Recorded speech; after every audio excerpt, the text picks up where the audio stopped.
আসসালামু আলাইকুম। আমি গত সপ্তাহে আমার একটা কাছের বন্ধু, ক্লোজ বন্ধু, অন্তর থেকে সবসময় আমরা ছোটোবেলা থেকে একসাথে বড় হয়েছি। তার সাথে কথা বলে আমার কাছে খুব খারাপ লাগলো যে সেও একজন সরকারি কর্মকর্তা, কিন্তু চাকরি মানে এই না যে অনেক বড় শান্তি, অনেক বড় সুখ, আসলে কিছুই না।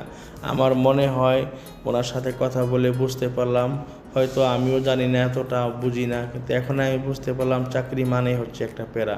আমরা যে অবস্থায় থাকি, যে জায়গায় থাকি, যে পজিশনে থাকি না কেন, চাকরি মানেই হচ্ছে একটা প্যারা।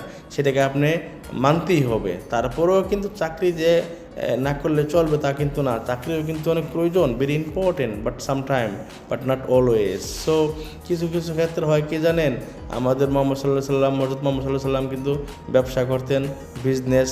ব্যবসার মতো শান্তি আর মজা কোনোটাতেই নাই। আই হোপ, আমি